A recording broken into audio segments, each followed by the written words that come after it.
Okay, I'm going to do a review. Today I'm going to review Batman The Dark Knight Strikes Again.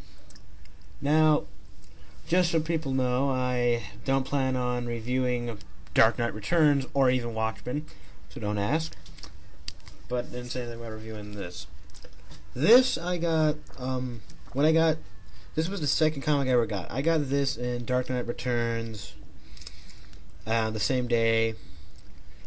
For those of you, I'm sorry if some of you heard the story before, but there were these stores called B. Daltons. B. Daltons were basically like the mall version of a Barnes & Noble. Like, they're too, like, since you can't make half the mall of Barnes & Noble, you can only fit into a small confined space a mall gives you for a store. This was basically it. They closed them down about a year ago. I want to say they're all gone, but I'm not sure. And I got this. I got Dark Knight Returns and this in the same day because I figured this thing. I got Dark Knight Returns. I gotta get Strikes Again. It's a sequel. Now, first of all, if you ask people, there are people who will say this is just an abomination of epic proportions.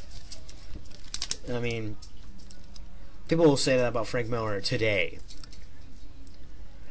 This is sequel to Dark Knight Returns. If obviously you don't know, I think I already said that. I don't know why I'm repeating myself.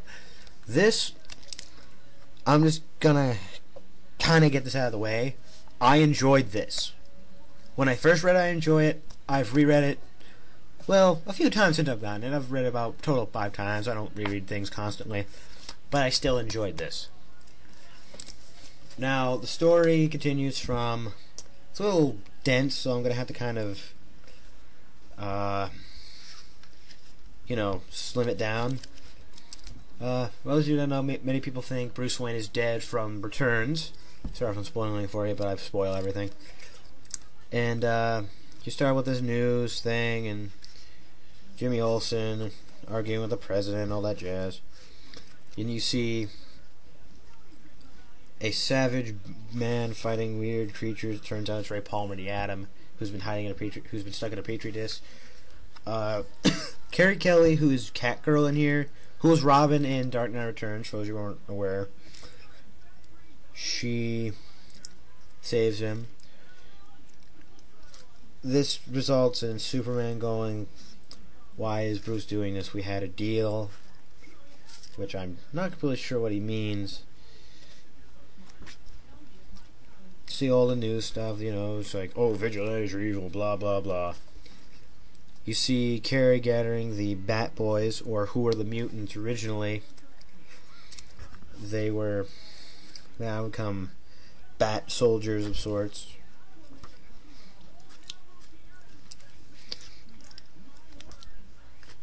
Superman, along with Wonder Woman, who he's in love with, Captain Marvel, they're kind of a Justice League of sorts. They fight stuff, and the president here, who I don't know the name of, and I'm not going to bother knowing the name of, it turns out he's a hologram created by Brainiac with Lex Luthor, who looks very gorilla-esque in this book. I can't find an image, even if I wanted to. And the only reason Superman isn't listening is because Brainiac has Kandor hostage. And this results in a whole bunch of events. There's a lot of news people yelling at each other, just because Batman's fighting one of government agents, you see. And while this is happening, there's a strange, crazy man killing random heroes, just out of nowhere, for no particular reason. And then they go to get Laura Kent, who is Wonder Woman's Superman's daughter, who has the powers. Big fight. Brainiac, he's very frog-esque. A lot of people like Green Arrow, Flash, all these people are coming back. And you find out the strange creature trying to kill everyone is actually Robin. Like Dick Grayson Robin, which is pretty shocking. That's really the story in a whole. I mean, it's so dense. Telling you every detail would be too long. I don't want to make this into a huge part review.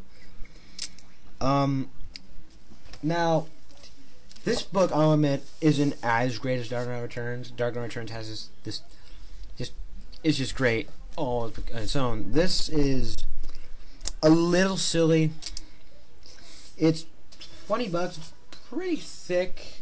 First thing is the art. I know people who hate the art. Comparing the art to, a lot of people don't like the fact that it's brightly colored and the fact it looks like that. I think it's pretty. I actually like that. I don't know if I'm the only one. I'm pretty sure there's going to be a bunch of people saying, yeah, you're the only one. This book, it does look a little kind of cartoony and blockish, but I like that. The thing I know people don't like about Frank Miller is, oh god, he's just being stupid and ridiculous. But that's the point. He's Frank Miller said he hates the fact that comics have gone dark when after he's made the whole dark thing happen. He kind of misses the old days where, comics weren't supposed to be about badasses. And he's just kind of basically playing on his little playful satire on it. Just having some fun stuff. I enjoyed this. I have to honestly give it a 7 out of 10. I enjoy it, but it's not great. I'm trying to be fair here. It by no stretch of the imagination do I think it is the greatest thing ever, but I still enjoy it. There's something I have about enjoying something that's good and enjoying something that's bad. This has its problems. The art I think it looks good. I know people don't like it. I like the bright colors. I think the story is pretty good. The parts where the news journalists are talking are a little different for me. They just don't seem necessary for some reason. But other than that, I enjoyed this. So yeah.